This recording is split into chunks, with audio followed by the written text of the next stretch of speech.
Ustedes ya conocen Venezuela, ustedes saben cómo se van dando los hechos, porque ven Telesur y en Telesur sabemos lo que pasa. Tengo en mis manos Hugo Chávez, o petróleo e a integración, el petróleo de la integración. Beto Almeida, nuestro gran Beto Almeida, fundador de Telesur, acá ya en el estudio para analizar el primer tema.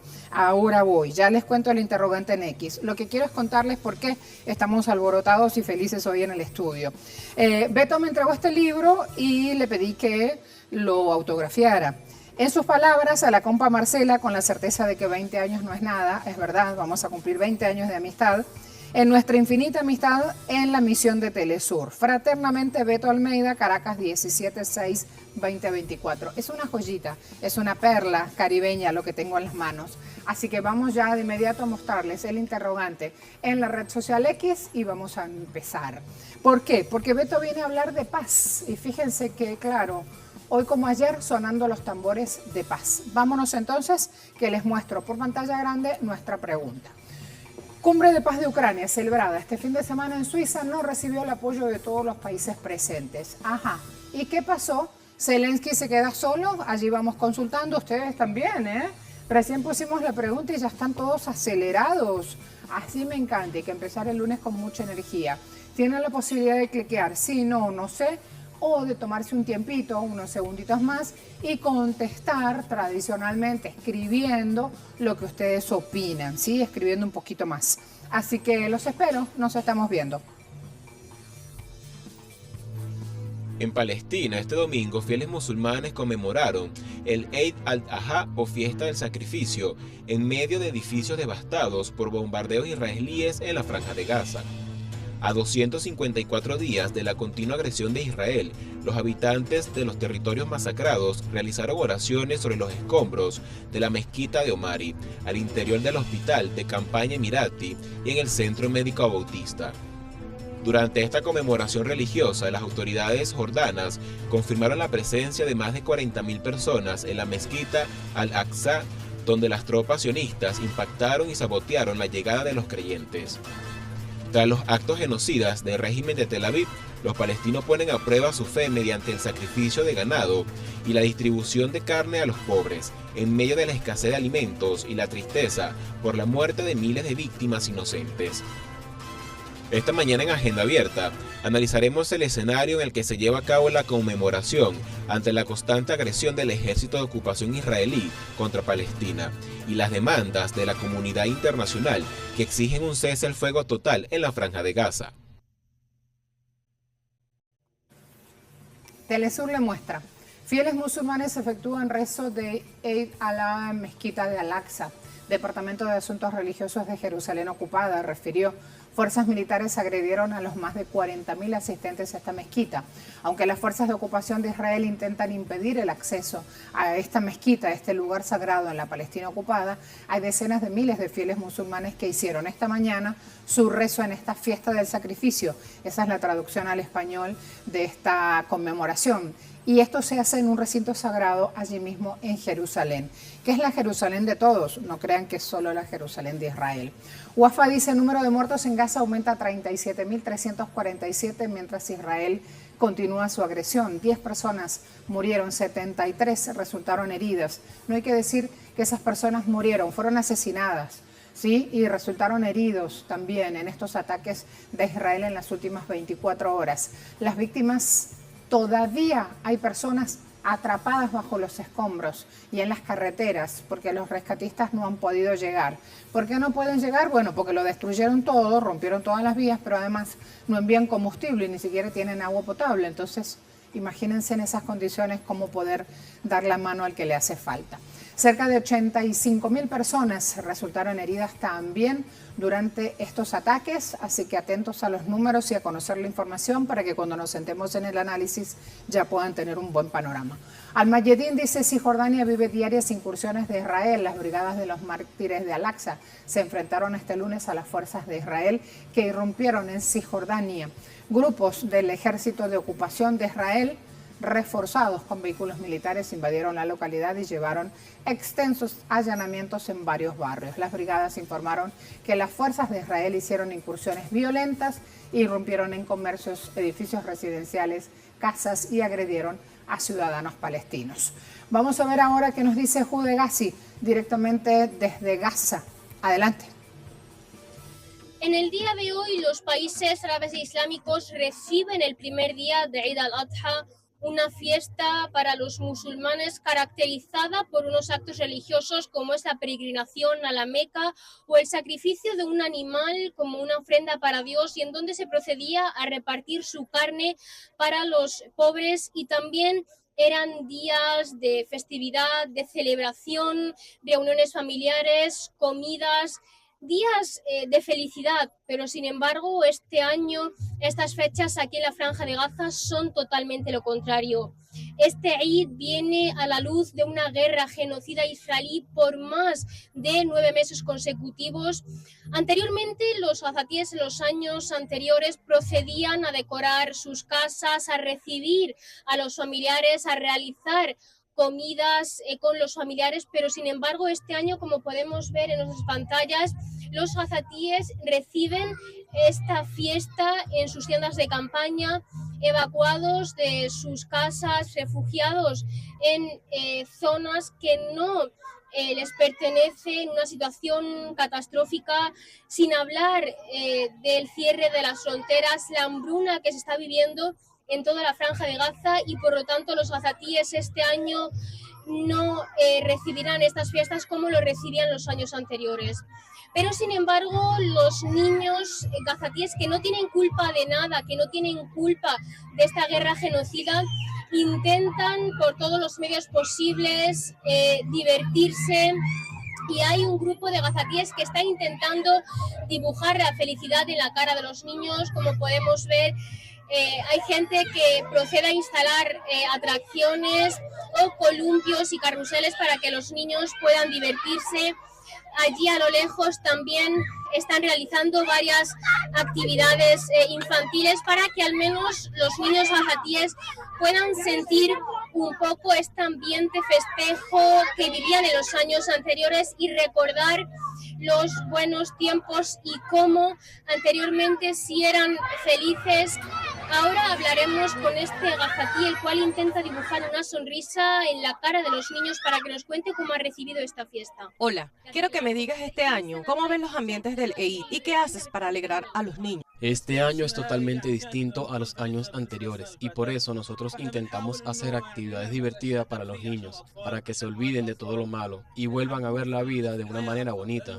Aunque en esta guerra y en esta situación es difícil hacer que los niños puedan sonreír, pero intentamos hacer todo lo posible para poder alegrarles y hacer que la felicidad entre sus corazones.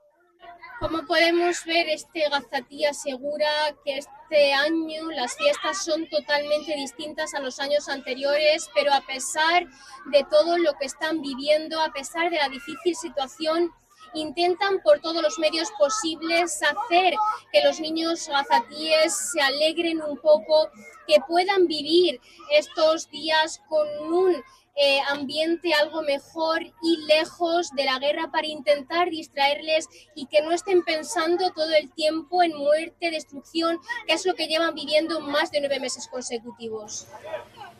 Muchas gracias. Fíjense, vamos a iniciar el análisis con nuestro invitado, el autor de este libro, Beto Almeida, periodista, analista político, hace parte de todo el equipo fundador de Telesur, así que largos años de conocimiento y de pedagogía hemos recibido a través de la mano y el pensamiento de Beto. Vengan conmigo, vamos a darle la bienvenida, a saludarnos otra vez. Betito, fue todo muy rápido. ¿Cómo te va? ¿Cómo encontraste Caracas? Linda, ¿no? Veo la recuperación de muchas cosas, la economía, la gente muy vibrante en las calles, y creo que se prepara muy bien para la elección, para seguir la revolución bolivariana. Para el 28 de julio, supongo, sí. Nos vamos a ver también en esos espacios de lucha y de trabajo. Viniste para un encuentro en CELAR donde se analiza y se trata de contar al mundo, levantando la cortina de invisibilidad, lo que está ocurriendo en Gaza y cuán peligroso es el sionismo, que lo tenemos ya instalado en la casa. Hay que decirlo, sí, la casa de todos, la casa global, tiene un signo del sionismo ya grabado con daga, con lucha, con fuego. Sí, exactamente. El sionismo, que es una expresión del imperialismo, quer palestinizar la humanidad, ¿Cómo es imponer una fogata acesa del fascismo para siempre. No es un tema solo local y no hay, creo, solución local tampoco. Por eso lo que discutimos con muchas ideas, muchos aportes de varias gente, especialistas que vinieron de otros puntos, fue la necesidad de organizar cada vez más el campo antiimperialista mundial. Tiene que estar coordenado, porque muchas veces hay dentro de las filas progresistas mucha crítica a algunos países que están cumpliendo una función muy importante, como Rusia, como China, como Irán y su revolución, y también Venezuela, Cuba, Vietnam, Argelia, por ejemplo. Entonces, coordenar y para eso hacer una especie de conferencia internacional, no solo de los estados, pero también de los movimientos sociales, sindicatos, especialistas religiosos, que deben ser convocados, el Papa, por ejemplo, el Vaticano también. No tiene que ser solo de izquierda. Iba ¿no? a preguntar eso. Hay muchos otros países, como España, como Noruega, que están en la OTAN, pero que están condenando a Israel y defendiendo el derecho de Palestina. Esa es la primera propuesta que... Pero la otra fue el tema de la comunicación, ¿no? Bestial, brutal. O sea, cuanto más tecnología tenemos, más mentiras tenemos, más brutalidad, más embrutecedora, más animalesca está la comunicación mundial, sobre todo contra los palestinos y contra quien los apoya. Entonces estamos en una especie de régua moral de la humanidad. Quién está por Palestina, quién está con el sionismo.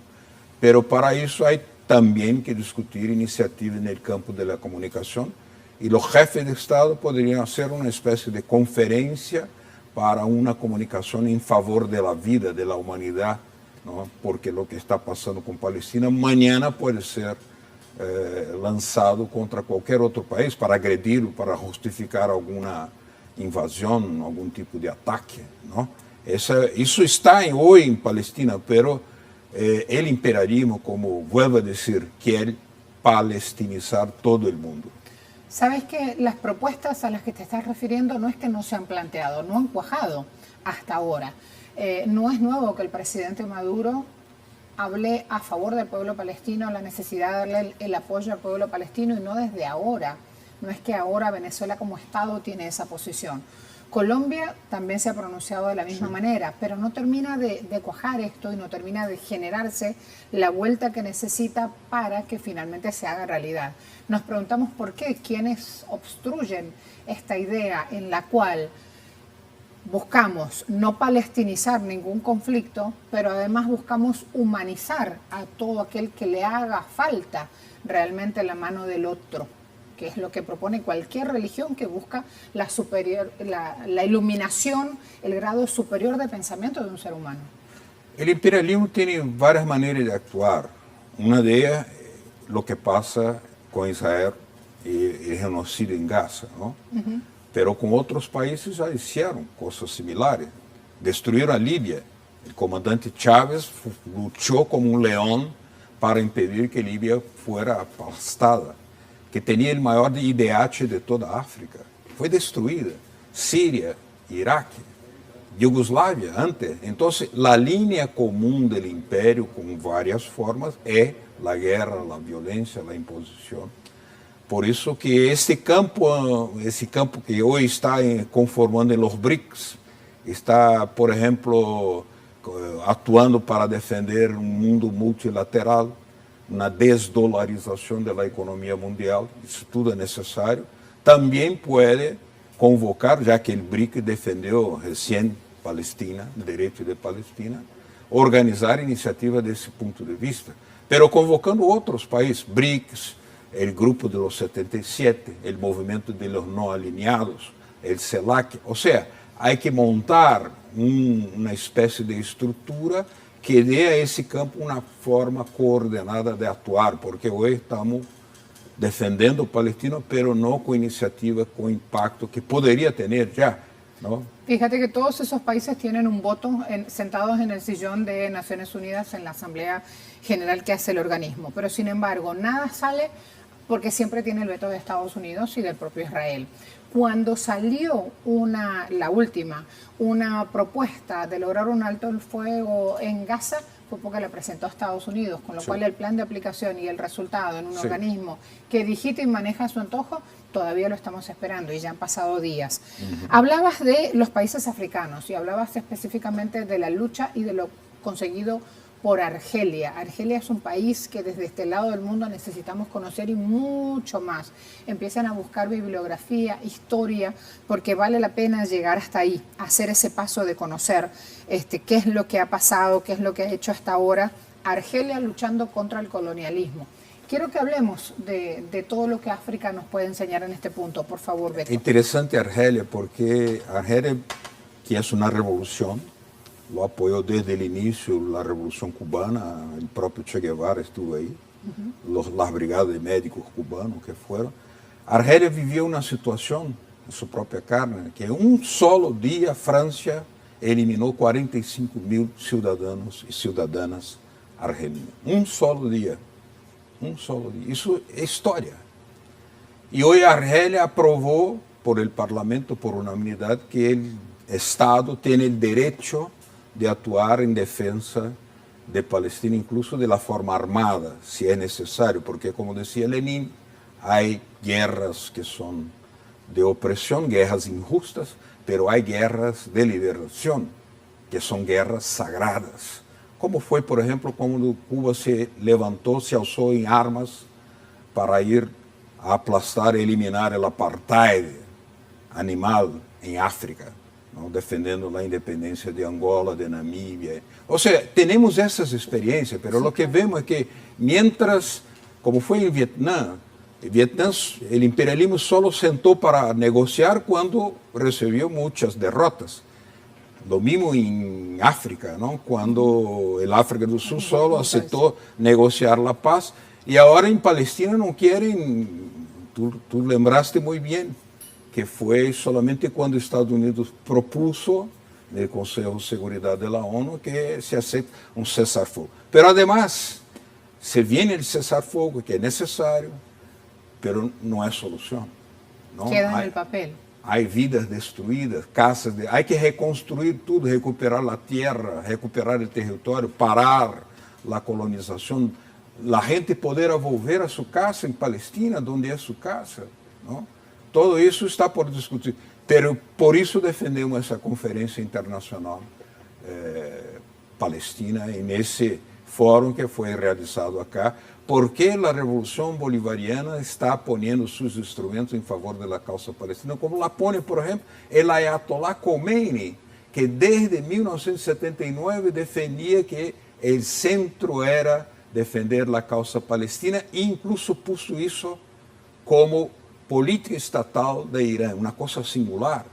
Y ahora el Ayatollah Khamenei hace un diálogo con los estudiantes de Estados Unidos que con valentía se levantan con rebeldía justa y necesaria y sagrada en defensa de la causa palestina. Todo eso la humanidad está viviendo, pero con riesgo de que sabemos todo que puede venir una guerra, una conflagración, pero hay que prepararse de toda manera. Hablabas, además, en tu calidad de periodista, de trabajador de un medio de comunicación en Brasil, de editor. Hablabas de los medios de comunicación en este momento. Por un lado decías la famosa grieta argentina, si estás de un lado o si estás del otro, como no, si no existieran los grises, como si no hubiese otros colores, mientras Huda Gassi desde la Franja de Gaza nos decía que pese a todo, hay personas que ayer intentaban hacer reír a los niños que están sin una pierna, niños que perdieron la familia, niños que perdieron un ojo, niños que no tienen agua para beber en el día a día, no tienen con qué cubrirse.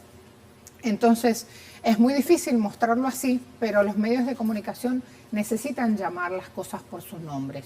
Y cuando lo hacen, viene la demonización de ese medio. Entonces, también desde los medios, ahora específicamente, Beto, quiero preguntarte qué fórmula aplicar, cómo seguir esta huella, para nunca olvidarnos que somos humanos, por sobre todas las cosas. Telesur tiene una historia, ¿no? Cuando fue la destrucción de Libia, ahí estaba Telesur. Todos los otros medios en favor de la masacre contra el pueblo libio. Telesur era el único canal internacional que en aquel momento, con riesgo de vida de los equipos de Telesur que ahí estaban, con Rolando Segura, me acuerdo bien, ahí estaban transmitiendo la señal del futuro, de la civilización, de la vida, diciendo la verdad. Como Chávez se organizaba para, por ejemplo, convocando el canciller de Nicaragua, en aquel momento, Miguel de Escoto, que se fue, pero dejó un ejemplo importantísimo, fundamental, ¿no? Canciller de la libertad, canciller de la dignidad. Los medios tienen que decir las cosas que son, porque ¿para qué tanta tecnología entonces? ¿No? Si no sabemos manejarlo. Si no podemos poner la conciencia que la humanidad construyó hasta hoy, acumuló saberes, para, con esa tecnología, ampliar la comprensión, la conciencia, la cooperación y la posibilidad de una convivencia de humanidad fraternal. Una humanidad de frente a sí propia, de acuerdo con sí misma, ¿no? Involucrada en un futuro que evidentemente tiene que dispensar el capitalismo, que es brutal, no cabe en el futuro de la humanidad. Los medios no pueden vivir solo, incluso mucho menos siendo propagandistas de la industria de armas. Mostrar armas, los efectos de las armas. Cada película que se ve son tiros, armas, todo.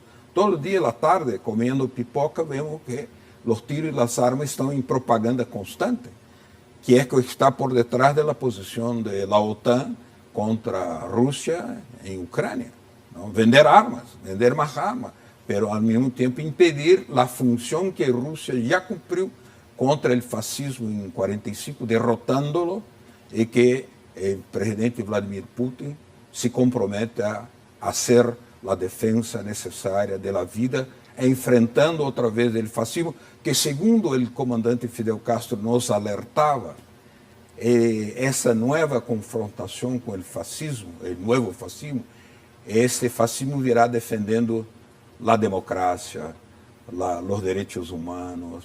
Eso alertó Fidel, pero ahí vemos, hablan de democracia, pero lo que hacen es una democracia beligerante, bélica, armamentística. Los medios de comunicación no pueden huir de esa tarea, de esa misión.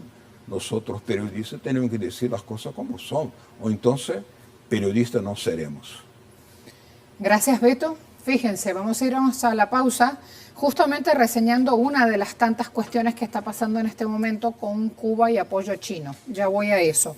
Quiero, para el final, invitarlos. ¿Se puede comprar en todos lados este libro ya? Por enquanto, mientras tanto, solo en Brasil, pero está en la internet. El sitio de la AEPET, Asociación de Ingenieros de la Petrobras de Brasil. Porque este libro está en portugués y a mí me parece una excelente forma de ir uniendo también nuestras lenguas romances. No le tengan miedo, pónganse ahora usando la tecnología con el diccionario por el momento de mano cuando no entiendan alguna pregunta, con algún término, como me pasó recién a mí, y mientras tanto, como es de lectura muy fácil y muy interesante abordar el punto energético de nuestras regiones y el legado de nuestro inmenso comandante, se los recomiendo. Cuba inaugura su tercera planta fotovoltaica con apoyo chino. ¿Dónde está? ¿Cuánta energía se prevé que genere? Bueno, todo esto lo ven a continuación mientras me despido del invitado y le agradezco nuevamente. Gracias. Un placer, como siempre. Un placer inmenso. Gracias por todo lo bonito y que sea para siempre lo nuestro. Muito obrigado. Pausa, ya volvemos.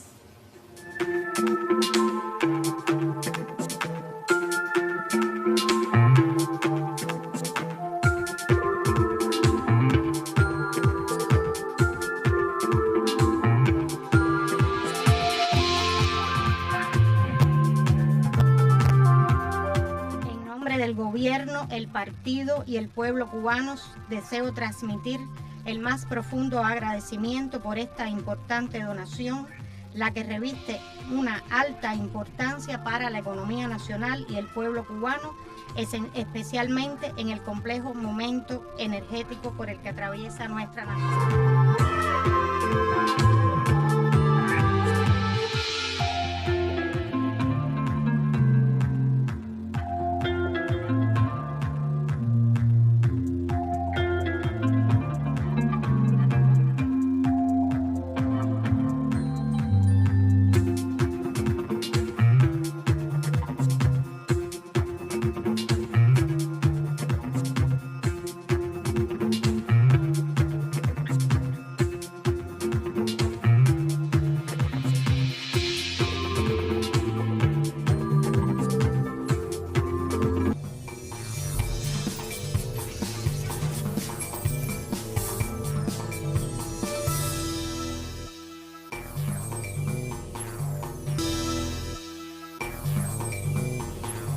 El documento final de la denominada Cumbre por la Paz de Ucrania, celebrada este fin de semana en Suiza, concluyó sin consenso, tras no recibir el apoyo de varios países, algunos de ellos representantes claves del sur global. Países como Arabia Saudita, México, Sudáfrica, Brasil y Emiratos Árabes Unidos figuran dentro de las delegaciones que no firmaron el comunicado conjunto. Los representantes internacionales se abstuvieron de firmar el acuerdo al considerarlo sin sentido tras la no participación de la delegación rusa, quien es parte fundamental para promover la paz ante el conflicto en Ucrania. El Kremlin informó que no participará en ningún encuentro internacional al calificar de ilógico el buscar opciones para resolver el conflicto ucraniano sin la participación de Rusia. Esta mañana en Agenda Abierta analizaremos el entorno geopolítico de la denominada Cumbre por la Paz de Ucrania, después que el encuentro internacional no contó con el apoyo de las principales potencias mundiales. Fíjense, Mundo, Cumbre de Paz de Ucrania, se hizo este fin de semana en Suiza, no recibió el apoyo de todos los países presentes. Preguntamos, ¿Zelensky se queda solo? Sí, dice la mayoría, 84,2%. Pero ese no es un porcentaje fijo, a medida que ustedes van ingresando y votando, ese número de cantidad de votos y las respuestas se van moviendo. Así que vamos, sigan participando, ya los leo en un ratito nuevamente. Telesur le muestra, países de los BRICS no firman declaración sobre conflicto en Ucrania. Un total de 16 naciones de este grupo no firmó la declaración, incluido México, durante las conversaciones sobre el conflicto de Ucrania y Rusia en la Cumbre para la Paz que se hizo en la ciudad suiza de Bürgenstock. La canciller mexicana declaró que es imperativo que se dediquen esfuerzos diplomáticos para que Rusia sea incluida en la discusión. Es como que usted esté en un chat grupal de WhatsApp y todos hablan de usted, pero usted no está ahí.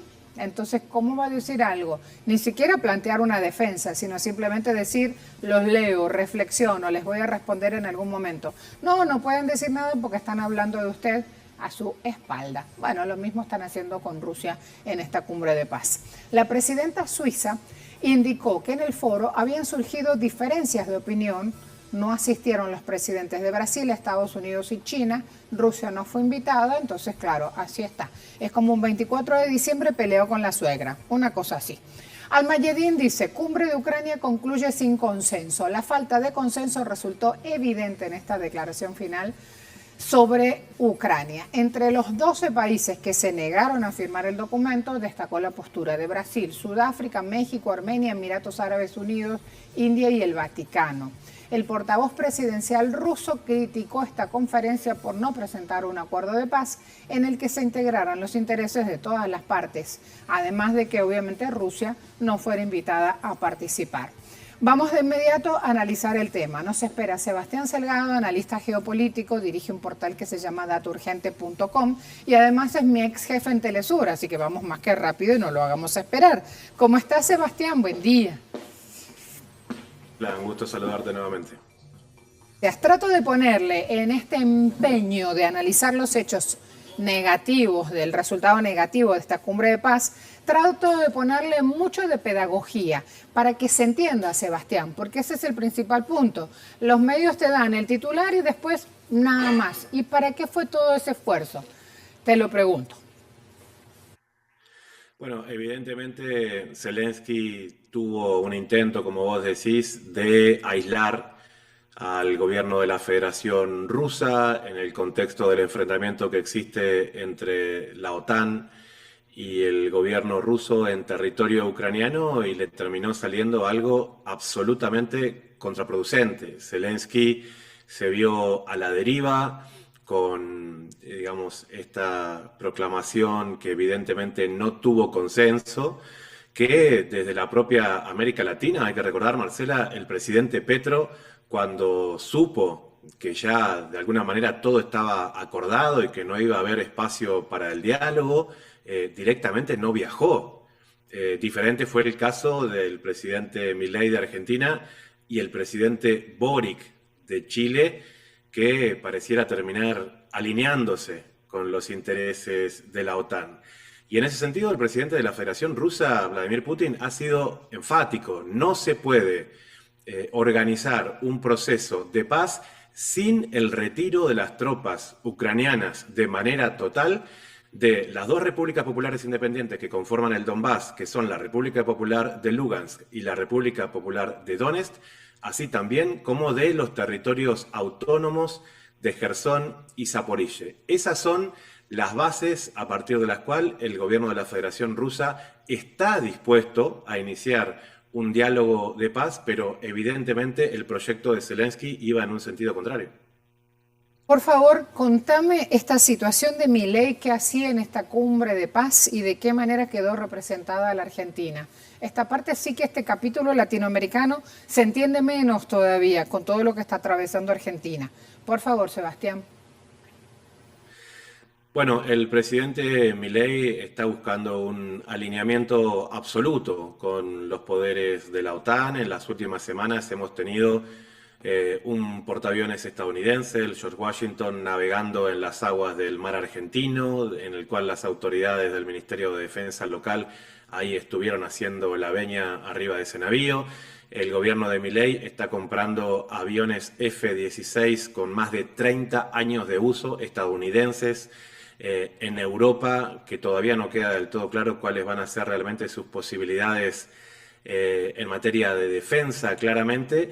Y esto va generando un viraje importantísimo, no solamente en el alineamiento político de Milei, que fue, recordemos, como invitado a la cumbre del G7, donde evidentemente, si bien Argentina es un país que pertenece al G20, pero no, evidentemente, al G7, que es este grupo de países occidentales, vamos a recordar, Estados Unidos, Canadá, Alemania, Reino Unido, Francia y bueno, también se suma Japón, que evidentemente quiere estar dentro de ese bloque con una especie de enfrentamiento a la República Popular China y que bueno, están utilizando, ¿no?, esta estrategia discursiva estridente que tiene Milei, que llama la atención, que vende titulares, que sale en portadas de diferentes medios, como para darle una cierta visibilidad. Pero también hay que decir el temperamento del mandatario argentino, el nivel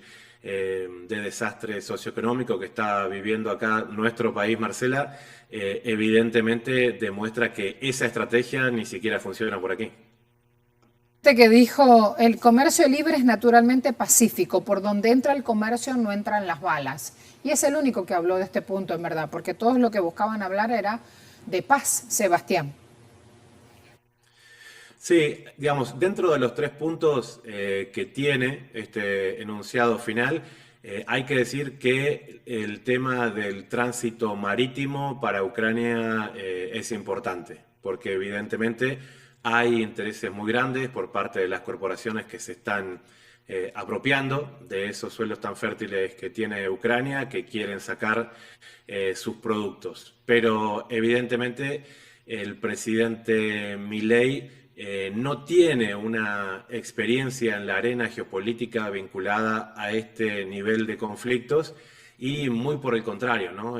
Juega de alguna manera a estas batallas a través de las cuales él intenta una cierta notoriedad en lugares donde evidentemente no le da la estatura geopolítica que se debe tener. Y por eso la estrategia de Milei puede llegar a terminar resultando contraproducente, simplemente porque, como vos decís, él representa los intereses de los mercados desde la figura de un presidente de la República y al mismo tiempo ha mostrado un alineamiento absoluto con el ente israelí, que al mismo tiempo es otra, ¿no?, de esas entidades que está quedando en soledad. Pareciera que en este momento no hay mandatarios más solitarios en el planeta Tierra que Netanyahu y Zelensky, y son 2, efectivamente, de los cuales el presidente Milei intenta dar apoyo.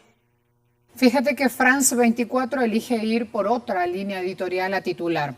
Mientras Telesur está diciendo hay 13 mandatarios que no firmaron el documento final, France 24 dice 80 mandatarios sí firmaron. sí dieron voto positivo a ese documento final del encuentro y 13 no lo hicieron. Elige ir por el número donde la clara victoria se lo lleva a otro, el mismo poder hegemónico que mantiene esas balas, ese presupuesto militar y mantiene azotado al resto del mundo con sus tácticas y sus planes guerreristas. Sebastián. Sí, evidentemente, digamos, los planes occidentales tienen un alcance importante y todavía hay una esfera de países que siente que de alguna manera pueden tener una representatividad en este conflicto con una mirada occidental. Sin embargo, cuando vemos de alguna manera lo que ha sido el resultado hasta ahora de la estrategia militar de Occidente en Ucrania, vemos que las principales víctimas son los jóvenes y las jóvenes ucranianos, ¿no? Que están dando su vida por los intereses occidentales, que no son otra cosa más que intentar cercar desde el año 2014, con ese golpe de Estado blando que se conoció como el Euromaidán, cuando recordamos a Victoria Nuland, entonces la subsecretaria de Estado de Estados Unidos, siendo parte de esos movimientos en donde les hacían creer a los jóvenes que Ucrania iba a ser parte de la Unión Europea, que Ucrania iba a ser parte de la OTAN y que de esa manera ellos iban a tener mejores condiciones de vida. Bueno, una revolución de colores, un golpe blando que vivió Ucrania y hoy están pagando las consecuencias. Por eso, algunos de estos países que firmaron, también hay que decir que ni siquiera sus mandatarios, ¿sí? Fueron a la reunión de Suiza, que sí los firman en nombre de su país, pero han sido delegaciones de un rango bastante menor. Y en ese sentido, lógicamente, tienen que pensar muy bien cuáles de esos países quieren seguir sumándose a estas acciones bélicas a través de las cuales algunos países europeos, sobre todo el presidente Macron desde Francia, sigue, ¿sí? Alentando el hecho de que tropas europeas podrían pasar a nutrir las filas del ejército ucraniano cuando todos sabemos que eso es una guerra prácticamente terminada. Hablemos de eso, por favor. Punto 1, no fue invitado a Rusia. Punto 2, es una guerra prácticamente terminada. Punto 3, la integridad territorial de Ucrania, que genera tanta información y tanto titular.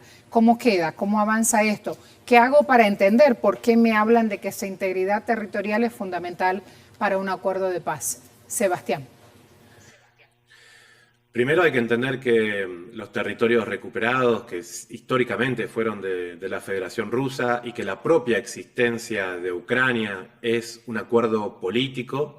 Históricamente lo que hoy conocemos como Ucrania siempre fue parte de Rusia, tanto en la etapa imperial de los zares como en la etapa soviética.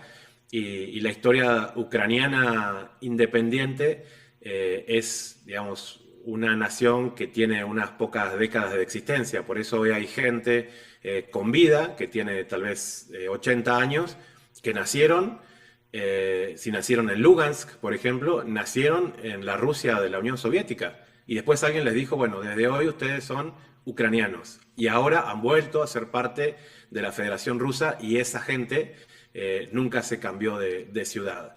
Hay que recordar, Marcela, que esta gente votó. Primero por ser repúblicas autónomas independientes, después por volver a ser parte de lo que hoy es la Federación Rusa y que incluso votaron en las elecciones presidenciales recientes de la Federación Rusa en las que el presidente Putin fue reelecto. En ese sentido, conociendo, ¿sí?, la historia y la vinculación de Rusia, sobre todo en lo que les ha costado la defensa durante la Gran Guerra Patria o la Segunda Guerra Mundial, como se le dice en Occidente, las millones de víctimas rusos defendiendo lo que hoy es Ucrania, nos recuerda de que eso es parte prácticamente de una misma identidad y que a partir de los intereses occidentales, bueno, hoy ha hecho enfrentar a rusos con diferentes visiones políticas, los que están en Kiev y los que están en el resto del territorio. Pero evidentemente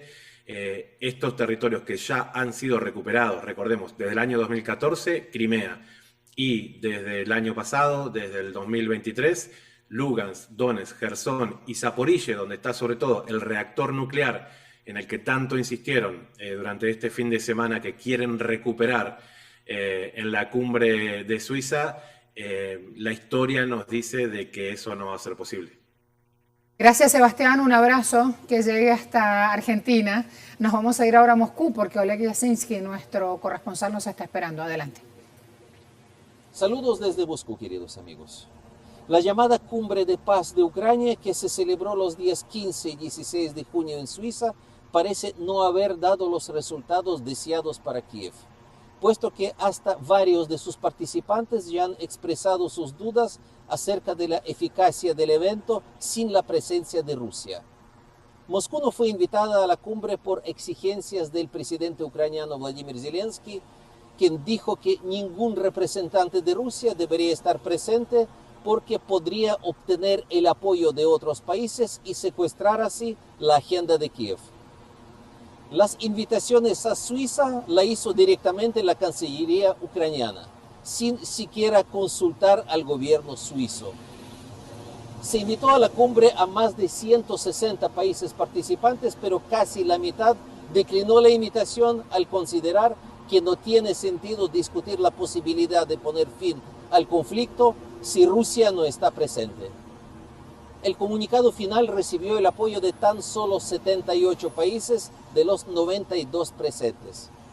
Algunos países clave del sur global que asistieron a la cumbre, por ejemplo, Arabia Saudita, Tailandia, India, México, Sudáfrica, Brasil, los Emiratos Árabes Unidos, así como Armenia y Eslovaquia, se negaron a firmar la declaración final e Irak y Jordania anularon sus firmas.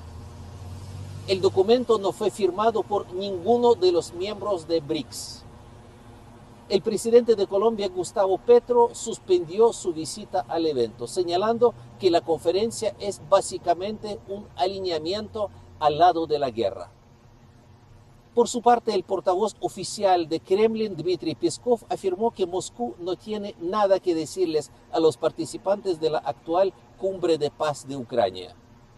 No tenemos nada que decirles, queremos reunirnos la próxima vez en un evento más sustancial y prometedor. Se limitó a expresar el vocero de Kremlin al ser preguntado sobre la cumbre por los periodistas. Desde Moscú, para Telesur, Oleg Yasinski. Muchas gracias. De inmediato, después de este reporte, vamos a ver qué respondieron ustedes a nuestro interrogante en la red social X. Cumbre de Paz en Ucrania, celebrada este fin de semana en Suiza, no recibió el apoyo de todos los países presentes. Zelensky se queda solo, sí 81,3%, no 17,2%, no sé 1,6%, así responden ustedes. Hay 64 participaciones. Muéstrenme por favor quienes escribieron un poquito más. Ricardo, puede ser que se están dando cuenta que en todo este tiempo no han podido debilitar militarmente a Rusia y que Ucrania ya no es negocio, negocio estratégico para la OTAN, o al menos eso quieren dar a creer como estrategia de guerra. Lo importante aquí es que ya se solucione de alguna manera. Alex, ya nadie quiere estar con Ucrania, el régimen neonazi se está quedando solo. Lo que le queda es esperar que sus amos estadounidenses les corten el suministro de armas o los doten de armamento letal que pudiera originar un conflicto de proporciones cataclísmicas. Mayra sí se está quedando solo. Cipriano, Zelensky no se queda solo. Recibió el apoyo de los países occidentales que quieren seguir impulsando la guerra en Ucrania contra Rusia. Además, una cumbre de paz sin la presencia de Rusia, ¿cómo se entiende eso? RJ Torres, otra prueba tangible para los gobiernos lacayos. Estados Unidos solo los lleva a la desestabilización y la guerra mientras observan sin riesgos la destrucción de culturas. ¿Hay alguno más? ¿No? Ok, de acuerdo. Nos preparamos entonces para hacer una pausita rápida y ya volvemos.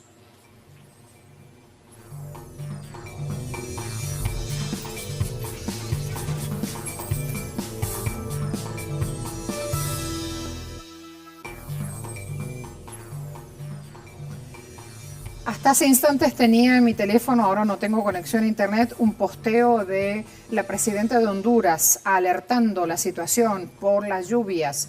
Fíjense que ya El Salvador declaró alerta roja por las precipitaciones que azotan el país y gran parte de la región centroamericana. Nos vamos a San Salvador, que está Roberto Hugo con nosotros para ampliar. ¿Cómo te va? Buen día. Muchas gracias, compañera. Me da muchísimo gusto saludarte desde San Salvador. Por tercer día consecutivo amanece así, lloviendo en todo el territorio salvadoreño debido a un fenómeno de lluvias un temporal que está afectando no solamente El Salvador, sino toda la región centroamericana, de acuerdo a los expertos. La Dirección Nacional de Protección Civil declaró alerta roja, se mantiene alerta roja desde ayer a nivel nacional. Mientras tanto, anoche los diputados se reunieron de emergencia para decretar emergencia nacional ante esta situación que ya está provocando daños en todo el país. Las clases han sido suspendidas por el Ministerio de Educación a partir de mañana. Y es a partir de mañana porque hoy lunes aquí es un día de asueto. El sector público y privado tienen asueto porque es el Día del Padre y es una fiesta nacional. También queremos informarles que a lo largo de las últimas 72 horas se han registrado inundaciones en carreteras y en varias comunidades. Ha habido deslizamientos de tierra, árboles que han caído, postes del tendido eléctrico, por cierto, uno de ellos que le cayó sobre un vehículo y mató a una persona. En el oriente del país, otras 2 personas fueron arrestadas por un río la semana anterior. El alcalde de San Salvador anoche, Mario Durán, ordenó, y lo hizo prácticamente de forma forzosa, para que las personas que habitan en comunidades de alto riesgo fueran evacuadas de sus lugares de origen y llevadas a albergues seguros. Hablando de albergues, son 71 refugios que ha instalado el gobierno en diferentes puntos del país para llevar a las personas que sean evacuadas de las zonas de alto riesgo. Los partidos de fútbol incluso se suspendieron durante el fin de semana. Prácticamente la pesca artesanal también está suspendida. Hoy es un día de asueto, repito, y la mayoría de actividades prácticamente han sido suspendidas. Vamos a esperar a lo largo de las próximas horas un reporte de la Dirección Nacional de Protección Civil sobre los daños que han causado hasta hoy estas intensas lluvias que se prevé que continúen durante los próximos 3 días aquí y en gran parte de la región centroamericana. Es lo que tengo a esta hora de la mañana. Vuelvo contigo hasta el estudio y aquí seguimos pendientes, bajo la lluvia, al pie del cañón. Muchas gracias. Fíjense, Portal Radio de La Habana dice se inicia hoy Seminario Periodismo y Turismo. Este lunes comienza este encuentro donde estos tópicos van a estar en la agenda. Concurren profesionales de países latinoamericanos y también Canadá. Jornada previa, el vicepresidente de la Unión de Periodistas de Cuba dio la bienvenida a los participantes, destacó la importancia de encontrarse, unir agendas, intercambiar sobre la industria de los viajes y sus tendencias actuales. Allí la imagen entonces con toda la sencillez y el momento que se ve aquí, una foto que corresponde a Isis María Alén. Luego me voy al siguiente portal también. Apúrense porque se vienen las informaciones y viene el mundo deportivo. Ok, así nos va a dar tiempo. Mientras tanto, Raulito, ¿estás por ahí? Feliz Día del Padre, que ayer no te saludé. ¿Cómo Gracias, va todo, gracias. Y gracias también a todos los padres por esa labor que hacen, porque ahí estamos. Francisco Vitorea, yo, aquí estoy. Estoy Claro. como la Vinotinto, siempre hacia adelante. Vamos con los deportes. Así mismo.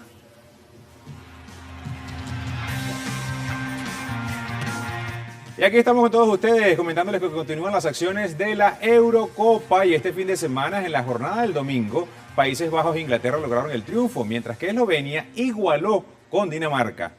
La selección de Países Bajos, que es una de las favoritas en el grupo D, debutó con un triunfo sufrido, un 2-1 ante Polonia, que inició ganando el partido y al tanto de Adam Buska.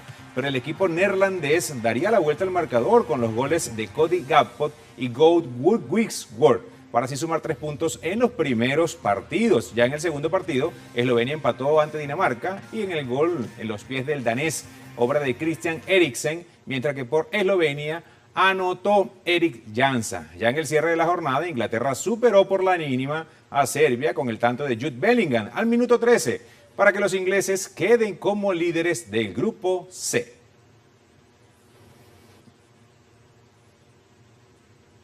Y aquí vemos entonces lo que es el resultado de esta primera jornada. Rumania y Ucrania se enfrentan en este momento en el primer duelo del grupo E. Vamos a ver qué resulta de este partido. Bélgica se verá la cara contra Eslovaquia y el Deutsche Bank Park será el estadio, y esto es en horas del mediodía. Y Austria contra Francia, señores. Este es el partido más esperado porque se dice que Francia tiene un pie adelante. Vamos a ver entonces qué dice Austria, si le deja meter goles o no. Esto será a las 3 de la tarde en el Sprit Arena. Y nosotros estaremos atentos al desarrollo de todo en materia del deporte para llevárselo acá en nuestra próxima emisión, 11 de la mañana. Ahí nos vemos. Ahora mismo dejamos este espacio deportivo y nos preparamos a las 11 de la mañana a ver a Raúl. Hay dos cosas que quiero decirles. Hay una invitación que les vamos a dejar a continuación, un momentito, pero además a esta hora las redes sociales están absolutamente colapsadas con un anuncio que hizo un artista conocido como Don Omar. Don Omar anunció que tiene cáncer, ha dicho que se retira temporalmente de los escenarios, dijo nos vemos pronto y lanzó un mensaje de esperanza a sus fans. Una noticia, dijo, las buenas intenciones son bien recibidas, nos vemos pronto. Yo quiero a esta hora en redes sociales, abordando del tema, decirles lo siguiente. Iniciando la semana, es importante, concéntrense, por favor, elevar las oraciones a quien usted le den ganas y agradecer por la salud, porque ese es el punto de base de todo. Sin eso no hay nada. Entonces, así como hemos abordado hoy tantas cosas que nos han hecho doler el corazón, en cada reflexión que tenemos decimos gracias, porque tenemos salud, tenemos vida y la posibilidad de seguir adelante. Y a quien le hace falta eso, le mandamos también desde aquí el mensaje de alegría, de amor, y absolutamente todos estamos en el mismo camino. Todos estamos bien hasta que falla la salud. Y ahí donde algo falla, siempre hay una luz que se enciende y que nos permite salir adelante. Por los nuestros, por los que nos quieren. Así pensamos y obramos en la familia Telesur. Les deseo que en esta semana, que va a ser de mucho trabajo, podamos tener todos unos momentos para nosotros, así en lo íntimo, de reflexión y de agradecimiento. Que a todos nos acompañe la salud. Esta invitación es para ver a las 13:30 una nueva temporada de Conexión Digital, como siempre en pantalla de Telesur. Agarren datos, los espero en un rato nada más, siempre en nuestra pantalla. Porque aquí, quererse es importante. A partir de hoy, conéctate a través de nuestras redes sociales y mantente actualizado en una nueva temporada de Conexión Digital. Disfruta de nuestros nuevos segmentos y todo el acontecer diario, conducido por Aarón Romero. Hoy, solo por Telesur.